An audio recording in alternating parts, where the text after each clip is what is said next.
All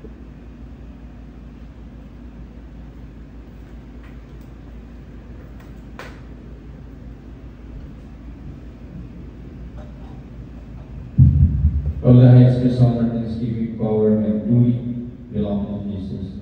Search Lord, panapagat kang pinagyan mo. Ngayong gabi sa pinagyan ngayon, so ngayong gabi sa matapos na nato. Salamat sa pinagyan Diyos na litagaan sa dalilan na makatayang simba ng himaya. Salamat sa pinagyan Diyos. So, salamat sa mga pag-amping sa tibok semana o antong lima orasa katagaan ta o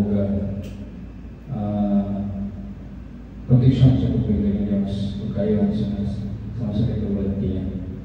O i-focus ko muna kasi sa mga pagdayang pagsimpa paglimaya pagpasalamat sa pagpili ng Diyos o sa pagsunod mag-aapat tayo.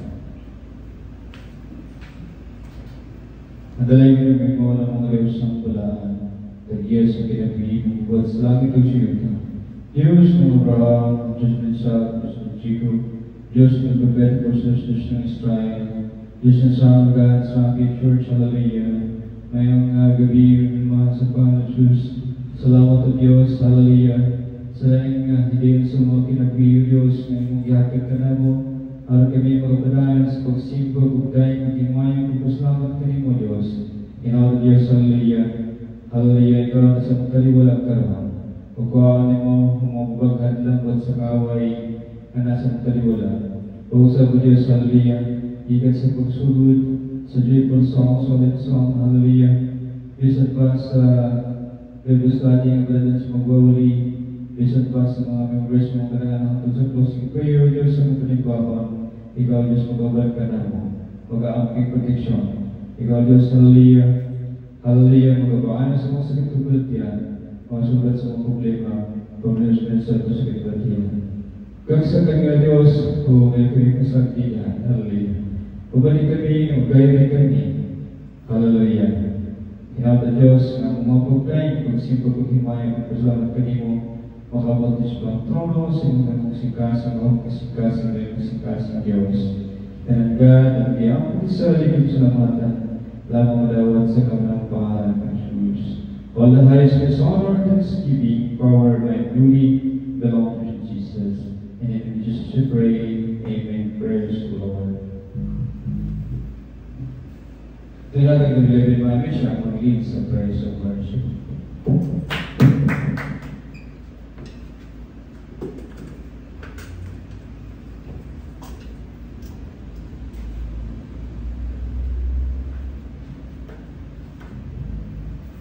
Praise the Lord. Salamat po sa kagahion ang atong kayo atong buhi o galay ng Diyos sa mga joyful o glorious songs yan. Praise the Lord. And praise is to our God, every word of worship with one accord.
Trembles at his voice.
Ikaw ang aking kadalakan, ikaw ang aking kalakasan, hirap ng kalooban, dulot mo'y kapayapaan.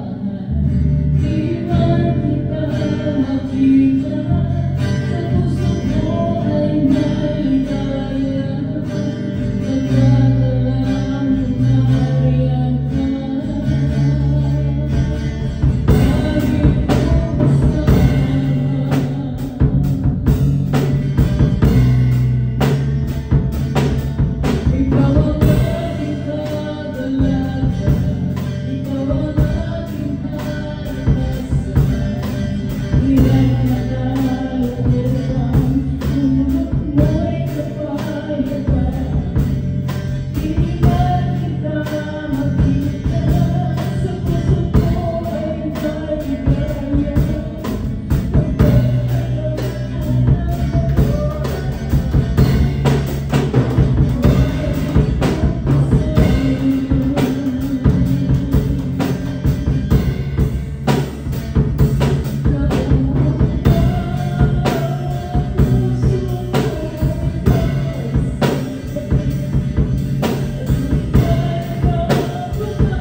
Ang kabiyabaan, dakilang pag-ibig, pagmamahal, kabag-at-awa wala sa ating dakilang Diyos, kaysa sa atin sa gawin ito. Amen?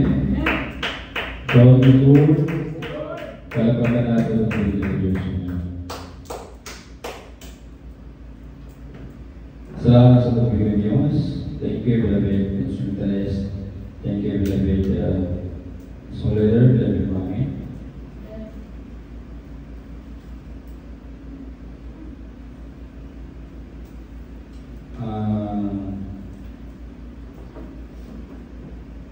Atin pong pag-usapan ang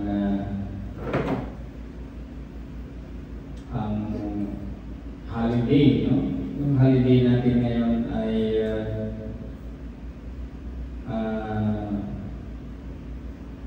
mula pa lang tayo sinilang hanggang sa tumanda tayo ay nandiyan yan, no? So, pero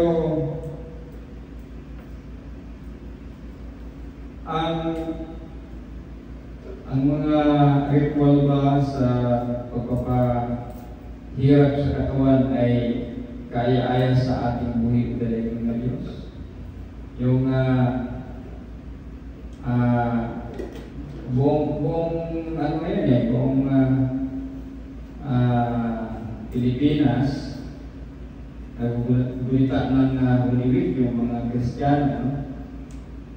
So, hindi naman tayo Kristiyano, tayo ay followers of Jesus, pero hindi tayo papatawag ng Kristiyano kasi yung Christ is hindi naman yan pangalan ng Panginoong Jesus. No? So, hindi naman natin pwedeng baguhin ang katotohanan. No? Ang katotohanan ay nakasulat sa Matthew chapter 1 verse 21. Walang itong pangalan na ibigay ng Diyos sa silong ng langit ayon naman sa mga gawa, kapitulo 4, versikulo 12. No? So walang itong pangalan. Kaya kung sino yung kanilang pinapatungkulan, no? Na Kristo, hindi po yan ay Diyos natin. Kaya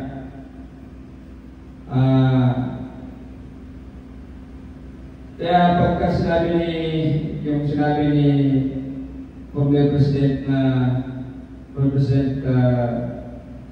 Duterte na hindi ko Diyos ang Diyos ninyo, no? Yan. Tapos medyo maanghang yung binitawan niyang salita. Totoo naman kasi bawat tao ay may kanya-kanyang paniniwala. Yun yung paniniwala niya eh. Tayo din, hindi naman tayo naniniwala na ang pangalan ng Panginoong Jesus ay Kristo. No? So kasi ang Kristo, nakasulat sa Bible, lumitaw lang yan sa panahon ng ni Barnabas at saka ni Paul, no? Sa Antioch. Wala naman po kayo mababasa na iba. Kaso lang, binago yung Bible, dahil lahat ng mga sitas ay nandiyan na nakalagay na yung nakabalandra na yung Kristo. No? Pero mismo ang Bible nagsabi, doon nagmula sa Antioch, unang tinawag nila ang mga followers ng Panginoong Jesus na Kristiyano. Hindi naman nagsisinungaling ang Bible eh. Totoo ang Bible. Ang tao lang nagsisinungaling. Kaya hanggang ngayon, puro kasinungalingan. No? So, ano ba ang mahalaga? Ano ba ang mahalaga na ginampanan ng mahal ni Jesus? na dapat natin isapuso, isagawa, no? Ipa-practice. Ano ba ang mahalaga? Ang napakahalaga na bagay na dapat pagtuunan ng tao ay yung gawa ng mahal na Jesus. No? Itong pag-aralan natin ngayon sa Book of Matthew, chapter 26 verse 26 to 30 sa Book of Matthew. Bakit ang Book of Matthew ang pinili natin? Kasi ang Book of Matthew ay mismong pinapaniwalaan na ang author na ito, si Matthew, si Beloved Matthew, ay apostoles mismo. Isa sa mga apostoles ng mahal na Panginoong Hesus. Ang mga talatang ito ay nakasulat din sa Book of Luke at saka Book of hindi ako nagkamali, Corinto, no? Book of Corinto. Pero yung Corinto hindi na natin sinasama sa ating pag-aaral yan dahil masagwa yung marami dyan, no? Masagwa, hindi naiintindihan ng iba. Tayo naman nakaintindi pero nagpapasama sa mga mahihina yung kaalaman, no? Yung wisdom na mula sa Diyos, no? Kaya pinabuti natin tanggalin yung Book of Corinthians, no? Una sa pangalawa, hindi na natin sinasama sa ating pag-study, no? Kasi talagang masama, saka yung Book of Romans, no? Yan yung dahilan bakit hindi na sila naniniwala ng Ten Commandments. Yan din yung dahilan bakit nagkakanya-kanya dahil nandiyan kasi yung Iglesia ng Diyos o Iglesia ni Cristo. Nandiyan napakarami dyan, no? So, yan ay mga invento lamang, no? At nasa natin mula pa noon na ang mga sulat ni Beloved Paul ay hindi naman talaga siya sumulat, no? Nandiyan naman nakalagay dito, no? Hindi siya sumusulat. Kaya napakalaking posibilidad na yung mga nakasulat ng ibang mga nakasulat ay hindi nagmumula. Kasi nag-ano siya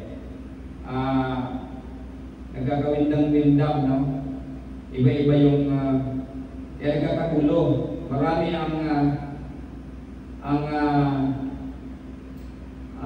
iba-iba ang pinapaniwalaan dahil sa sulat ni Beloved Paul. Pero sa wisdom ng Diyos, ang Book of Acts to Book of Jude ay pangatlong level lang. Ibig sabihin, sa hierarchy ng mga salita na matatagpuan sa Bible, pangatlo lang siya, work of the Holy Spirit. No? So ang una ay sa ngalan ng Ama, Book of Genesis to Book of Malakay, wala pang mahal kay Jesus. No? Then pangalawa, sa ngalan ng Anak, Book of Matthew to Book of John. So pangatlong level na ang work of the Holy Spirit from Book of Acts. Pero ang nangyari ay halos milyon-milyong tao ngayon ang sinusunod nila ay ang work of the Holy Spirit. Ang work of the Holy Spirit ay pangatlo lang kasi mayroon na kasing halong opinion. No, kasi tao na ang tao na. And then, kung ano yung understanding niya sa salita ng Diyos, sa una at sa pangalawa, sa ngalan ng Ama at sa ngalan ng Anak, yung mga salita doon, yan yung ina-apply nila kasi ang Holy Spirit ay ang salita at kapangyarihan. Kung babasahin niyo ang Book of Revelation o pahayag, sinasabi doon may 7 espiritu ang Diyos. No? 7 espiritu. No? Isa sa mga espiritu niya, at lahat yan ay banal. No? Isa sa espiritu niya ay ang salita na pinamahagi ng mahalapin ng Jesus. So yan yung sa spiritual. Yan po mga minamahal. Bakit natin sinasabi ito? Kasi related ito sa ating pag-usapan. Mateo, baka kayo nyo lang maintindihan ito. No? Kasi ang Bible kasi puno ng misteryo. Hindi naman ito basta-basta lang ang Bible. Kapag wala kang wisdom, hindi mo maintindihan ang Bible talaga. Kaya nga, hanggang ngayon, na ano pa rin, no? Nasasapawan pa rin sa mga aral ng mga fake prophets, no, ang Bible kasi siyempre mas malakas ang influensya ng mga false prophet kaysa Bible. No? Kaya iba-iba ang mga nakita natin, naririnig natin tungkol sa pananampalataya. Yan po mga minamahal. Kaya hanggang ngayon, hindi natin naiintindihan kung sino ang mahal ni Jesus. No? Kaya maraming mga naniniwala, no, na ang mahal ni Jesus ay nandyan na raw bago pa lalangin ang tao. Kaya yung sa Book of Genesis ay nakalagay doon sa chapter 1 na lalangin natin ang tao tulad ng ating wangis. Ang kasama daw ng Ama ay ang mahal ni Jesus. Hindi yata naintindihan kung sino ang mahal ni Jesus, no? At saka hindi naintindihan yung Book of Revelation. Kasi sa Book of Revelation, di ba nalungkot yung mga elders kasi walang makapagbubukas ng mga silyo. Pero sabi, huwag ka lang malungkot. Sinabihan nila si Beloved John kasi nalungkot din. Di ba? So, nanghina. Kaya, sinabi na mayroon lang nagtagumpay. No? Meron lang nagtagumpay ang mahal na Jesus. Nagtagumpay kasi siya No? Ano ibig sabihin nagtagumpay? No? Kasi naipangaraw niya ang magandang balita. Nagtagumpay siya. Marami ang naniniwala sa kanya. No? Yan po mga minamahal. So, ibig sabihin, kung babasahin mo ang libro ng Hebreo, no? At Book of John, chapter 1, magbibigay sa iyo, dadalhin ka doon sa tamang understanding na kung sino ang mahal na Jesus, no? So, ang mahal na Jesus ay ang loob nandyan sa loob niya ay hindi galing sa lupa. Ang katawan lang. Kaya sabi sa Book of Hebreo, hindi ka nasiyahan ng mga handog, di ba? At ginawa mo ako ng katawan, di ba? Tapos pinaghanda mo ako ng katawan. Sino ba yon? Sino ba yon? Yung magkakatawang tao, sino ba yun? Meron bang iba? Meron bang anghel doon? Meron bang anak ang Panginoong Diyos? Wala. Patungkol yon sa salita. Yung salita mula sa Diyos. Yan. Yun yung mananahan doon sa katawan ay hinanda. Ang mahal ni Jesus. Kaya ang mahal ni Jesus ay mayroong dalawang aspito, material at saka spiritual. So kaya nung siya ay bago hulihin, di ba? Bago hulihin, nagdasal siya eh. Sabi pa nga niya, kasi mayroon siya talagang nature na tao. No? Tao talaga siya tulad natin. No? Pero medium siya ng banal na espiritu ng salita ng Diyos. No? So ang salita ang nagmumula sa Diyos, hindi yung sasabihin na anghel o kung ano man ang mahal ni Jesus, no? Na ipinanganak na doon sa langit, nandun na, wala. No? Wala. Nagtagumpay lang siya, napagtagumpayan niya, kaya yung mismong tao, no, naging unang anak ng Diyos. No? Yung katawan, hindi naman yun, ibig sabihin na katawan na patay eh. Buhay yun, tulad natin, buhay. No? Na hinanda. Kasi bakit hinanda? Kasi yung tao na yon ay walang kapintasan. Walang kapintasan. Malinis. No? Yan. So doon ngayon na naman ang salita. Kasi hindi kasi talaga naiintindihan eh. Nang wala yata nakaintindi ng tama, no? sa buong mundo. Kasi wala pa akong narinig na mga ngaral, vlogger na nakakaintindi talaga kung sino ang mahal ng Jesus.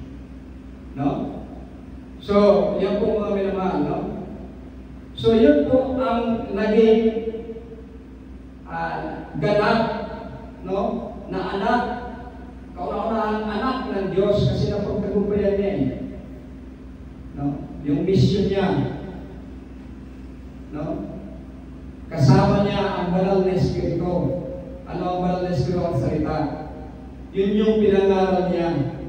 Kaya yung ating pag-aaralan natin ngayon, napaka-importante ito, pero hindi ito naririnig ng kahit kanino ng mga talagang parang binabasa, binabaliwala lang ito, no? Ito ba ang binabasa? Yung huling hapunan ni Jesus. No?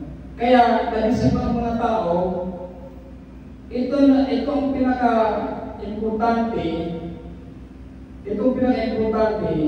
na bagay ay nawala ang halaga. Ang pinahalagahan ay yung physical na pagpapahirap, pagpapako. Iyan po ay demonic. Kasi ang pagpapako ng mahal ni Jesus ay dahil ng demonyo. No? Kaya nga siya nagtagumpay kasi ipinako siya ng demonyo na walang kasalanan. Pinatay siya na walang kasalanan. Kaya nagtagumpay siya. Inosente siya. Di ba? So yung mga pagpapako, pagpapahirap, gawa ng demonyo yan. Kaya kapag nagpapahirap ka, sa time na sa ganitong panahon, nagpapahirap ka, nagpapapako ka, hindi po yan kaaya-aya sa harapan nating nagilang Diyos. Hindi nag-arap ang Diyos na magpapahirap ka sa sarili mo. Hindi kailanman sinasabi ng Diyos na magpapahirap ka. Kung yan magpapahirap mo, ay sinunod mo ang kalooban ng Diyos. Sa araw-araw, kahit 2 oras lang, papurihan mo ang Diyos, yan ay napakalaking sakripisyo. Kahit nga isang oras hindi makapagbigay ang tao sa Diyos eh. Araw-araw. No? Yan po mga minamahal. Pero sa loob ng 365 years, Thursday at saka Friday, magpapahirap kuno ikaw sa iyong katawan, sasaktan mo yung katawan mo. Anong ibig sabihin yan?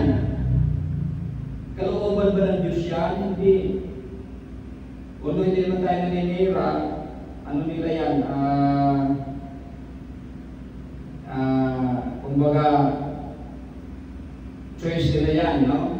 Pero pinapaliwanag natin dito, kasi pareho tayo ng Bible eh. No? Pareho yung mga salita na ating pag-aralan. Kaso lang, na-receive lang ni Satanas ang napakaraming tao, kaya nawala sa tamang daan. Yan po mga minamahal. Kung yung 2 araw na pagpapahirap mo, sa tingin mo ba sa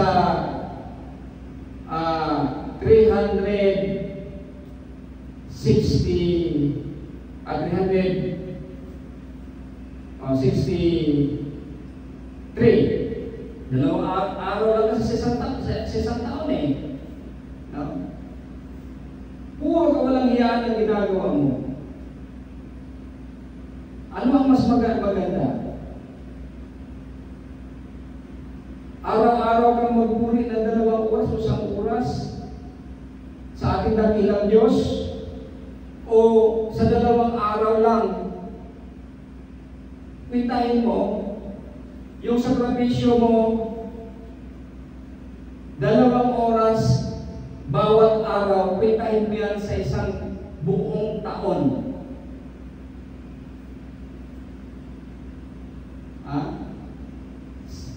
365 days times 2 hours. Gaano kalaki ang iyong sakripisyo para sa Diyos? Kung may 2 oras ka sa isang araw, bawat araw, na palakpakan mo ating dakilang Diyos, aawit ka ng papuri sa ating dakilang Diyos, manigluhod ka, magsusumamo, yan po ay isang napakasakripisyo. Malaking sakripisyo po yan. Kasi napakaraming tao na ngayon na hindi na kayang gumawa niyan.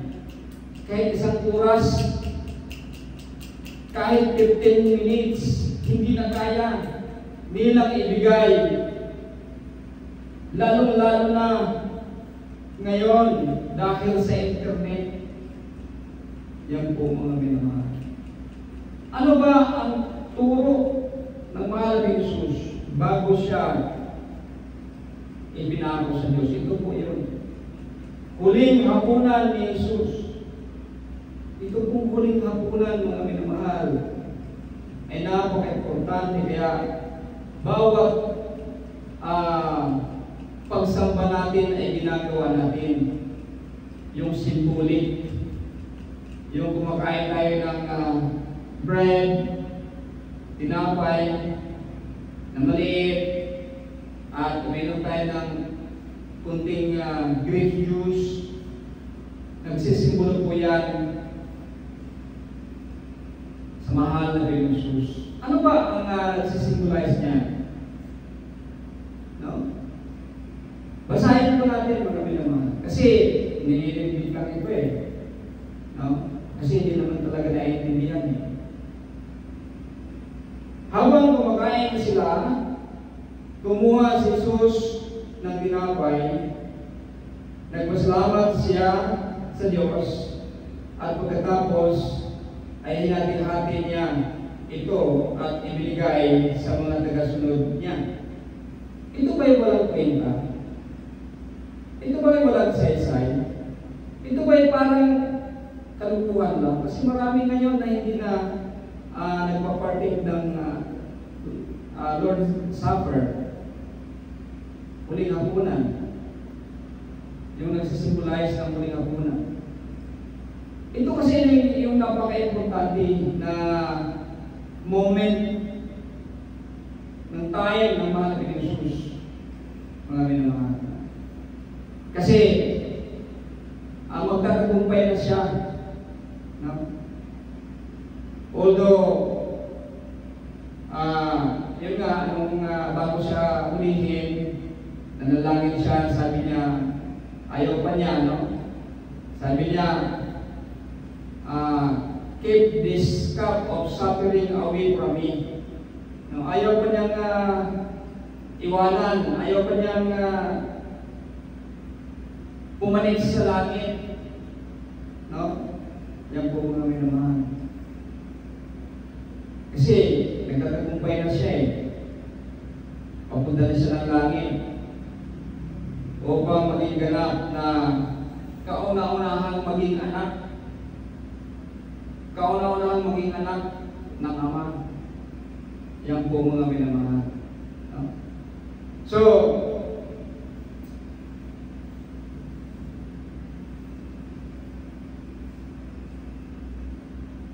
parang wala, no? Parang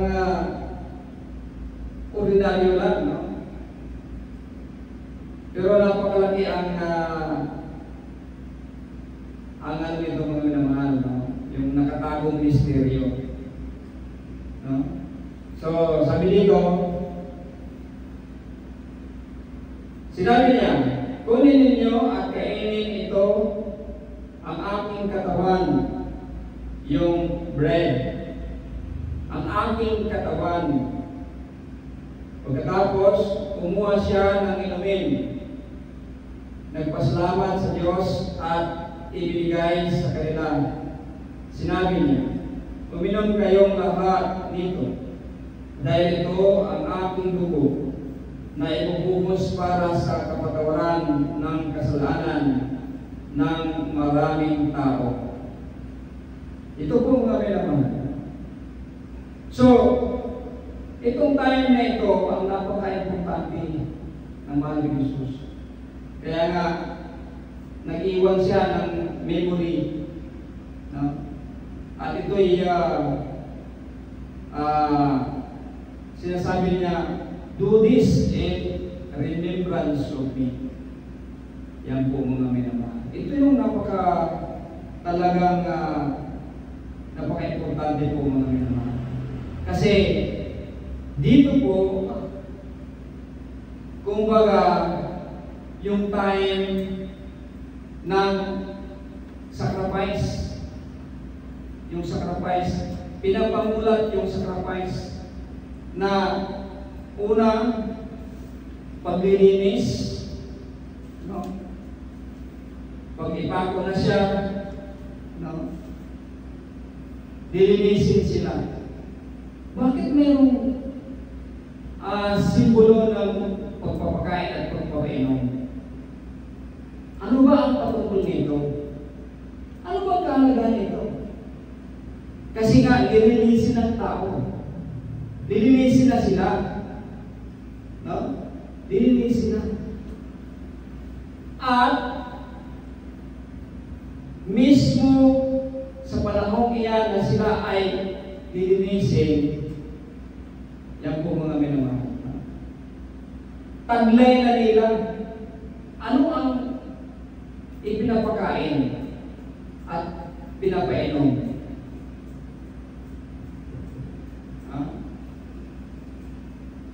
Ano po? Ano po ang tunay na maglilinis? Kasi yung dugo, nagsisimbolo ng ano yan? Life. Yan po mga minamahal. Kaya nga, nung ipinako siya, di ba? Kumbaga, starting point ng buhay sa pamagitan ng pananampalataya. Yan po mga minamahal. Yung ibinigay niya, ano naman yung ibinigay niya? Ito yung spiritual na aspect mga minamahal. Spiritual. Ano ba ang ibinigay ng mahal ni Jesus bago siya ipako sa cross. Yan yung pinaka-importante. Nagsisimbolo yung katas ng ubas sa kanyang dugo at nagsisimbolo sa salita ng Diyos. Ano bang pinamahagi niya? Ano bang pinamahagi niya? Salita ng Diyos. Ano bang natanggap ng mga believers niya? Salita. Kaya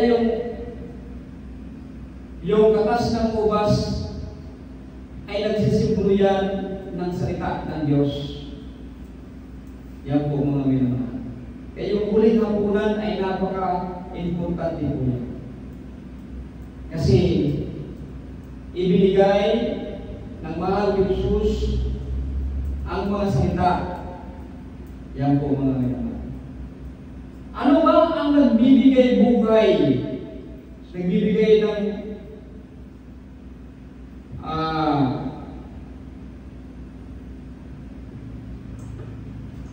buhay na walang hanggan.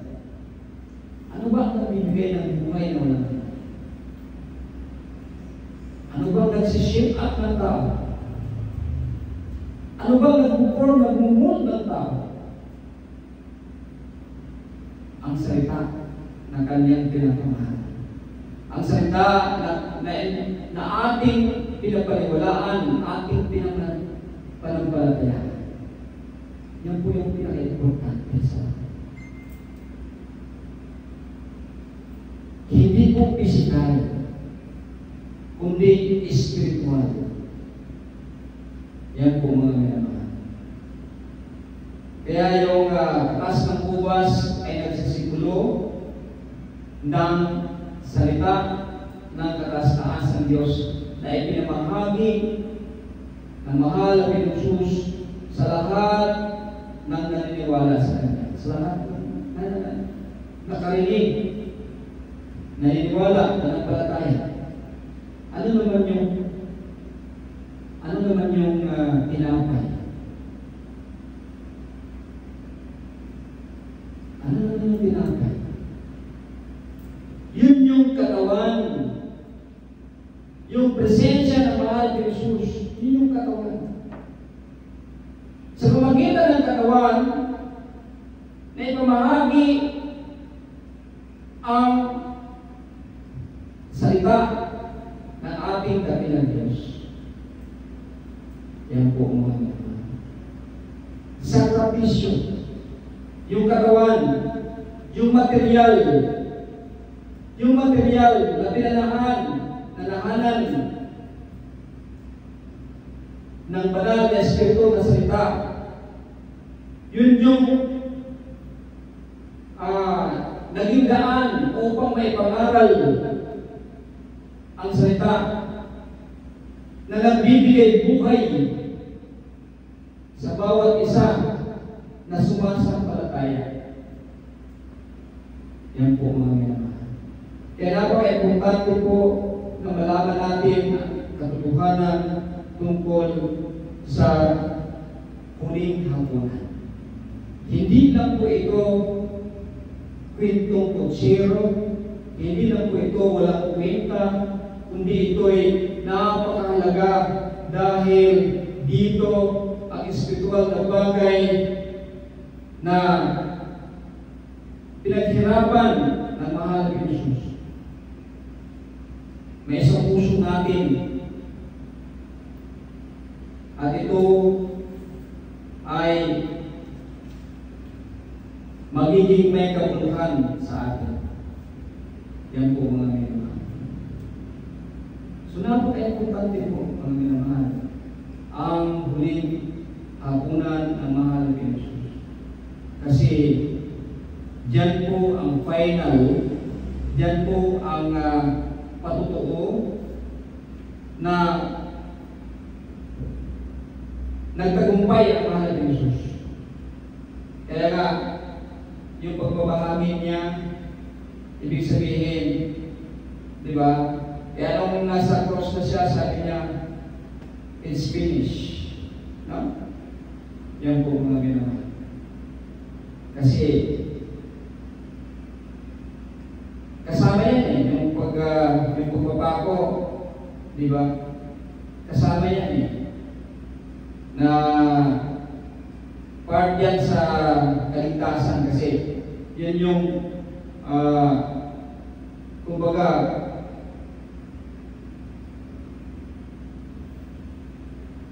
pinaka starting point ng tao na magkaroon ng ganap na kaligtasan kapag siya ay nalilipad na ng palataya. Yan po kung ano yan. So, nilinis ang tao. Yan. Kapag ikaw ay nilinis na, di ba? Yung binigyan ka ng, o binihisan ka ng bago. Dati, yung damit mo marumi, pinaliguan ka. Halimbawa, isang taong grasa, napakadumi, pinaliguan, pinagyan ng damit. No? Ganun tayo. At mula diyan, kasi tinanggap natin ang salita ng ating dakilang Diyos, binago na tayo, at yung salita na yan, yung pinamahagi ng mahal ni Jesus na nagsimbolo ng kanyang dugo, yung ubas, yan po mga minamahal, kasi yung dugo ay nagbibigay buhay sa material. Ang salita naman ay nagbibigay buhay sa Espiritu. Yan po mga minamahal. So, kapag paniwalaan mo ang masalita natin dakilang Diyos at susundin mo ito yung nagbibigay buhay, walang hanggang buhay. Yan po mga minamahal. Walang iba na magbibigay habang buhay. Walang hanggang buhay. Eternal life. Walang ibang makapagbigay niya. Kundi ang pinamahagi ng mahal kay Jesus na mga salita. Yan yung iyong pananampalataya. Hindi yung mga sabi-sabi ng mga piging mga propeta. Yan po mga minamahal. So napaka-importante po mga minamahal. Basahin natin. No?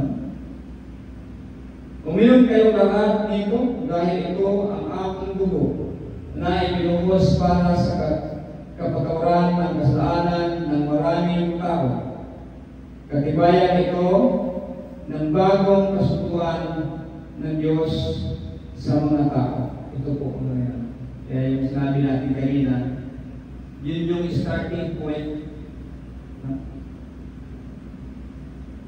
Binago ka, pinaliguan ka, nilinis ka, yan po mga minamahal. No? Ano ba ang nagbago sa iyo? Sa spiritual mo? Yung dugo ba? Hindi naman eh. Hindi. Nagsisimbolo lang yun. No? Sa salita. Kasi ang dugo ay sa material nagbibigay buhay. Sa spiritual, ang salita ang nagbibigay buhay. Yan po mga. So So, tandaan po natin yan, mga kami naman. Kapag hindi natin naiintindihan yung visit, paano natin papurihan ng Diyos? Ikukuha ka na lang ng isang gagawa ka na lang dyan, bibili ka ng yung pangganyan-ganyan dyan para magdugo-dugo yung mga lawas, no? Pagganyan-ganyan, tapos mapapako-pako ka. Hindi naman yan eh. Hindi turo ng mga Kristo niya. Yan ay gawa ng demonyo. Sino ba nagpapako ng mga Kristo?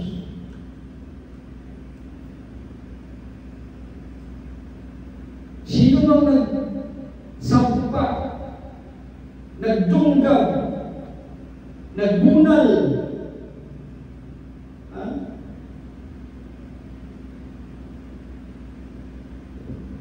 Yan po ang naman. Kung naisip kayo na mahabang panahon,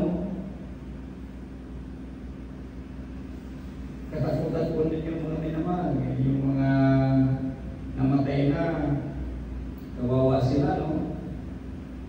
So, wala po tayong magagawa.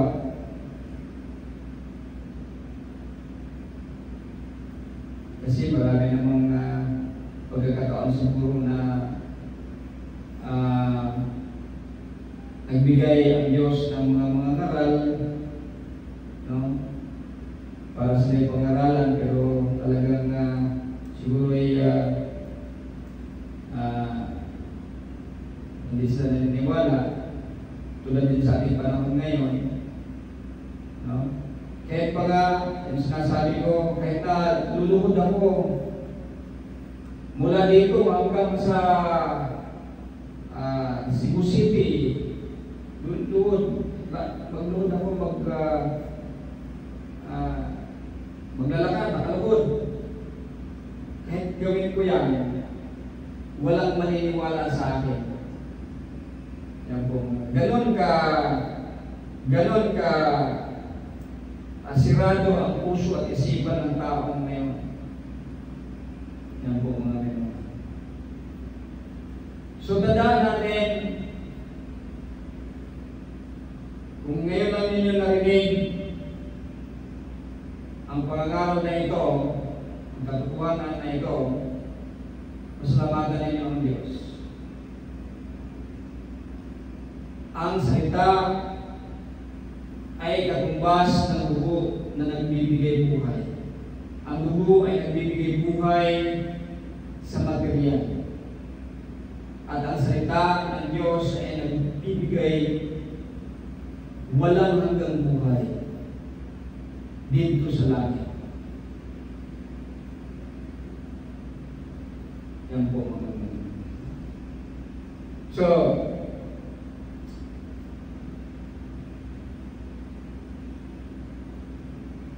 katibayan ng bagong kasunduan. Sinasabing ko sa inyo na hindi na ako muling inom ng inumin mula sa ubas hanggang sa araw ng pagkakari ng aking Ama. At sa araw na iyon, inom ako ng bagong klase ng inumin kasama ninyo sa kaharian ng aking Ama. Kasi nandito na siya. No? Nandito na siya sa langit. Kung hindi niyo paniniwalaan na nabuhay sa muli, wala tayong gagawa diyan. Pero napakaraming sika dito sa Bible. Kahit si Beloved Paul, sabi niya, magtanong kayo doon sa Israel, sa Jerusalem, may mga elders doon na mismo nagsaksi. At hindi lang isa, dalawa, 400 mahigit. Yan po mga ang description ni Beloved Paul. So, hindi nababayaran yan. Ibig sabihin, totoo talaga na ang mahal ni Jesus ay nabuhay muli. nabuhay siya, tinuhay siya. Kasi siya nga yung model. Siya ang model natin. Kaya sabi ni David Paul, kung hindi nabuhay muli ang mahal na Jesus, walang saysay ang ating mga ginagawa.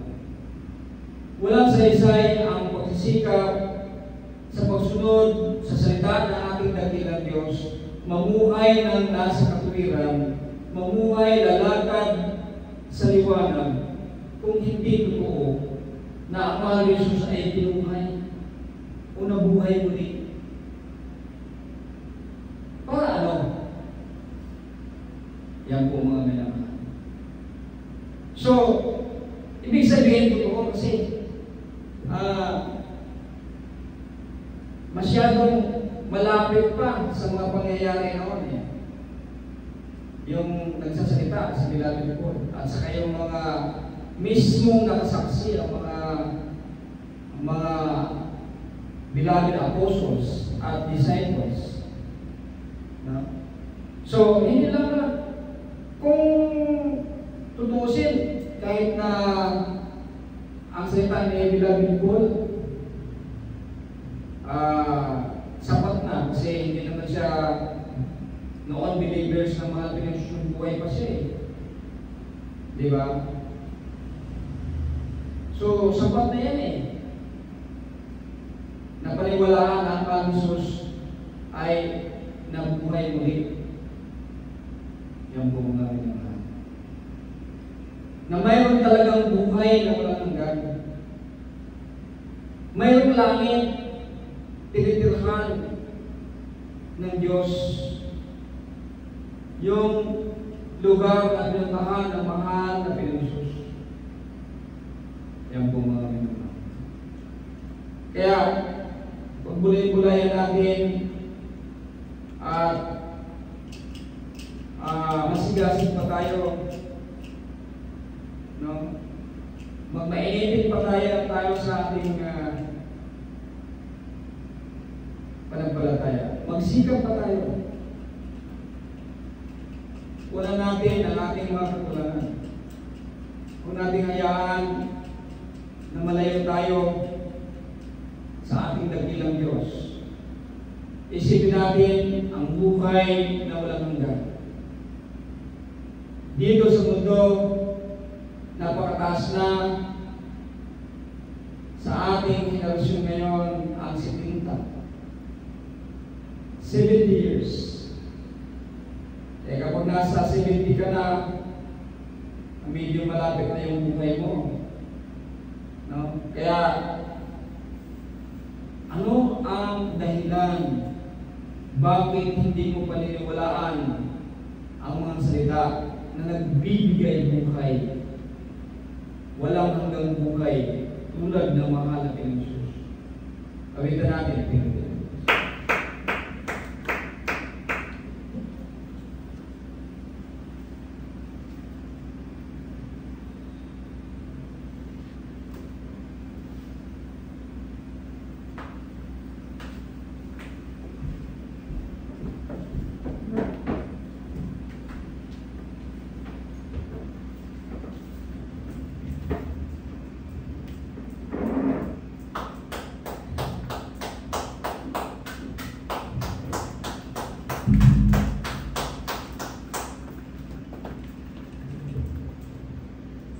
You deserve the glory and the honor. Lord, we lift our hands in worship as we magnify your name. You deserve the glory and the honor. Lord, we lift our hands in worship as we magnify your name.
ko ng mga Diyos ng balaan, talis ng kinabi, magbuhat sa tagiyutan.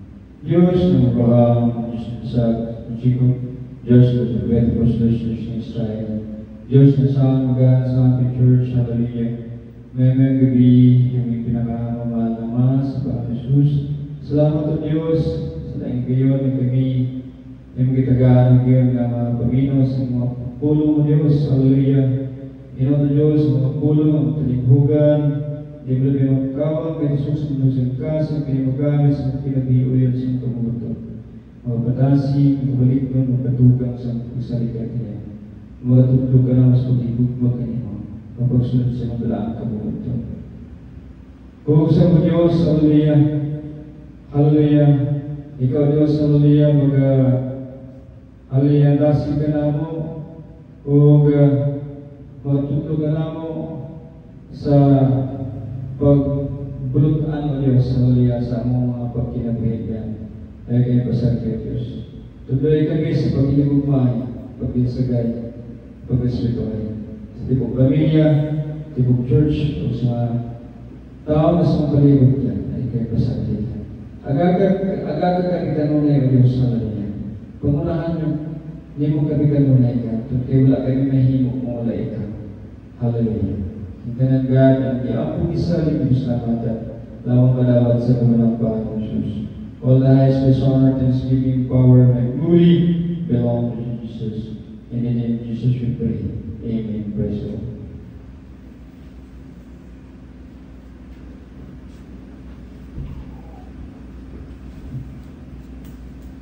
Salamat sa Panginoon. So, taraw tayo sa atong paghatag o mga memory verse. Atong tawag si David tayo o ang bigay ng memory verse.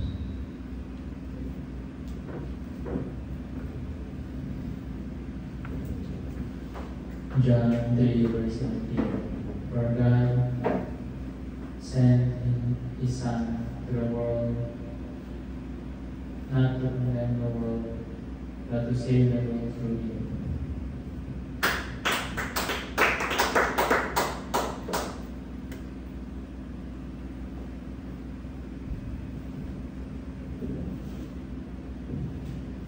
Proverbs 3 verses 5 to 6. Trust in the Lord with all your heart and lean not on your own understanding.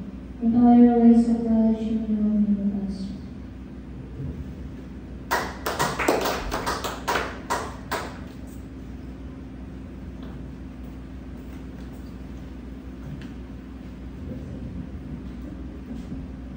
Proverbs 18 verse 10. The Lord is like a strong tower, where the righteous can go and be safe.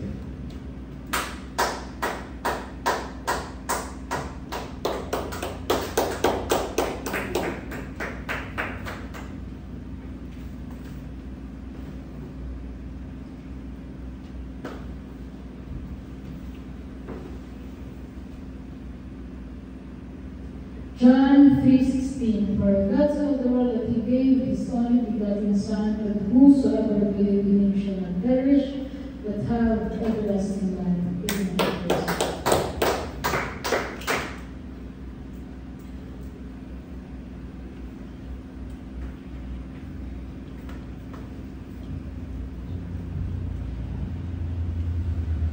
John 14:6.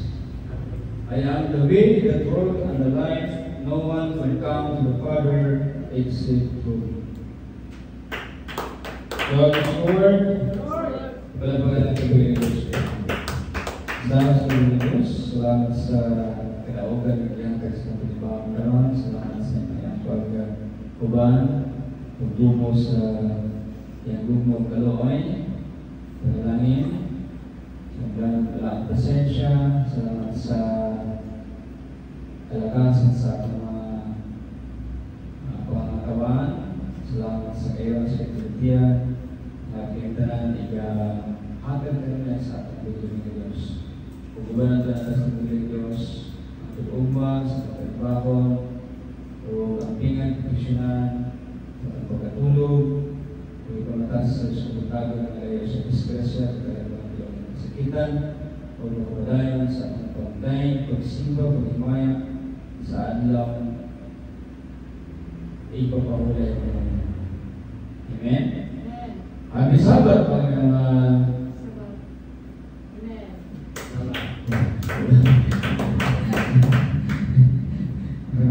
Maramag katuloy mo na kayo. Happy Sabbath. Amen?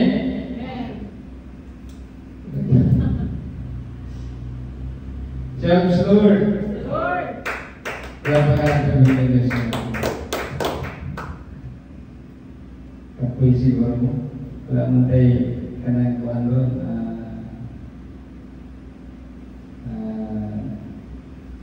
kami klasik, oleh mga eskwela.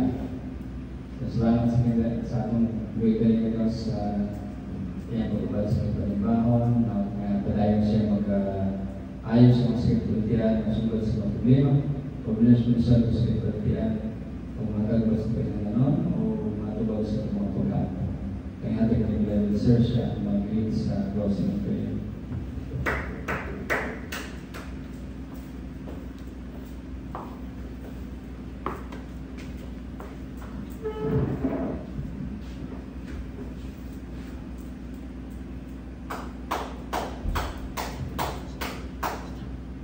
Praise the Lord, there's no isang ka-gayer, Lord, sa mga alerts, sa mga dahil sa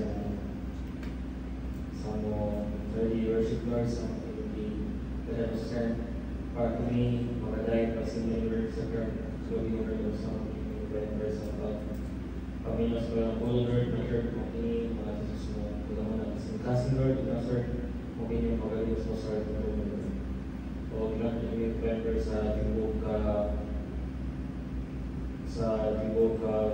lobbyers yung pagpatuloy sa pagpatuloy kaya inatan yung ingat number 8 o intran mo yung pagpapis sa iswat ng buwas sa away kasi sa ulo ano sa palapa kasi sa busit ko ilan umaabukhat kasi sa usur yung na at 30 seconds sa community but sa process kasi sa lupong mga truck kasi sa service ni practice kasi sa buku-buku kasi sa kisupunan ng lawas kasi sa mga lawas na mati wala naman pinapagiging kasi Jesus say, this is a series of prophet focus, another is a shepherd who shall not take care of Jesus. All thanks praise, Lord, and the part of singing belong to Jesus. In Jesus' name we pray.